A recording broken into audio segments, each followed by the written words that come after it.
Manusia punya vision. Ini yang diperlukan. Seseorang yang punya visi, sehingga dia vision di semua aktivitasnya, maka apapun yang dilakukan itu sadar di dalam misi. Apa yang dimaksud dengan visi? Sebuah perspektif, sebuah gambaran, sebuah ilustrasi yang terekam di dalam otak kamu, yang terekam di dalam benak kamu. Apa yang ada di dalam benakmu, sehingga di benak ini akan terorek oleh pikiran kamu. Setelah di dalam sebuah terorek oleh pikiran, itu akan didetailkan dengan sebuah perilaku aksi, tindakan-tindakan kita. Cara kita berbicara, cara kita memandang, cara kita mendengar, cara kita beraktivitas, cara kita memperoleh sesuatu, itu akibat sebuah detail track yang telah divisikan di dalam benak, di dalam hati kita. Itu ada visi. Visi itu sebuah perspektif, sebuah gambaran apa yang ingin kamu raih. Kamu mengetahui persis, mengenal dengan persis. Itu visi. Kamu punya visi. Hidup itu kalau kita nggak punya visi, hidup kita itu kalau nggak punya visi, maka hidupmu itu adalah kehidupan gambling. Kehidupanmu kehidupan yang sebuah judi. Saat kita tidak memiliki visi, untung-untungan. Kita tidak ingin kehidupan kita bagaikan judi. Kita tidak ingin kehidupan kita itu gambling. Artinya begini, kapan sebuah visi terbangun di dalam diri kita dan kita latih untuk dapat dibangun di dalam diri kita. Ajaran para nabi, para rasul itu sangat visioner. Sangat visioner. Karena visinya jelas, yang menjadikan tujuannya juga jelas.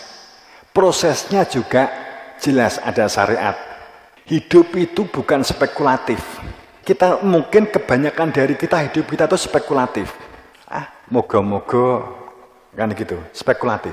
Bagaikan judi, bagaikan gambling. Dalam hal kehidupan kita di dunia ini tidak spekulatif jika kita mengetahui kepastian siapa diri kamu. Satu.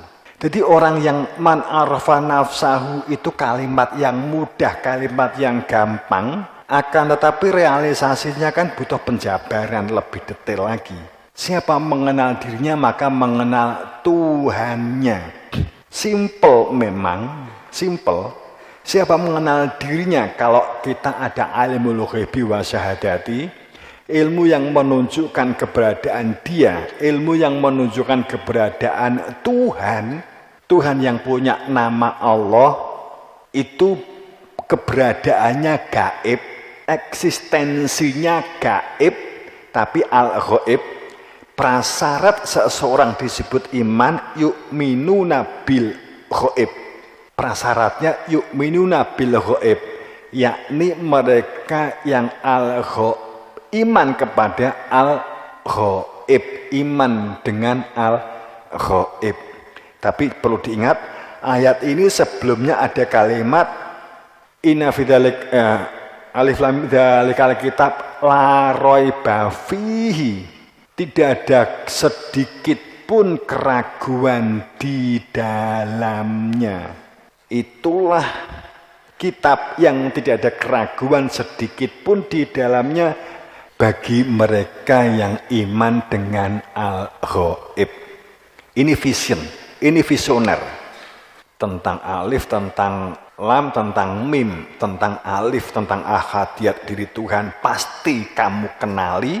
Tentang lam, kehidupan kamu sebagai apapun, menjadi apapun, dengan bergejolak sebagai apapun, beraktivitas apapun, usaha jenisnya apapun yang kamu lakukan, sungguh-sungguh memprosesnya, momennya dilakukan, akan tetapi tidak pernah meninggalkan hati, tidak pernah meninggalkan Tuhan, tidak pernah lepas dari Tuhan. Alif tidak lepas dari alif, tidak pernah lepas dari keberadaan ahadiyat Tuhan. Dan semua yang kamu lakukan itu berada di dalam berada di dalam ketundukan, kepasrahan kepada Allah yang disandarkan kepada utusannya, Nur Muhammad, kepada utusannya. Keberadaan Tuhan sebagai kamu sebagai diri, semua aktivitasnya memunjer, memusat gondelan Tuhan, ada kehadiran Tuhan di dalam hatimu dan menjalankannya karena di dalam perintah. Ini namanya bersandar. Kan gitu. Sebuah hukum tertinggi itu pasti mengacu 3 hal ini pasti. Tentang wali pasti, saksi dan pelaku itu pasti. Dan keempat dicatat itu pasti. Kalau sistemnya benar pasti begini. Ini hilang, nggak ada wali, nggak ada pelindung, nggak ada penjamin apapun. Secantik apapun nggak punya wali, zino. Kan begitu kan? Punya wali tapi nggak ada saksi. Nggak bisa. Ada wali, ada saksi, nggak dicatat, lali, rebutan, tukaran. Kalau zaman sekarang kan dicatat. Kalau di zaman dulu itu catatan-catatan sebagai bukti itu biasanya pusaka. Sebagai stempel itu kan biasanya pusaka. Kok menggak rono ya, pusaka. Ya fungsinya kan itu salah satunya. Dia utusannya sang raja, maka dia bawa pusaka. Pusakanya apa ini? Kiai Pleret. Oh berarti benar, ini utusan Mataram. Kan gitu pamannya kan begitu. Kalau di zaman dulu pusaka, di pewayangan kan pusaka. Maka pusaka itu kan bagian dari jiwanya.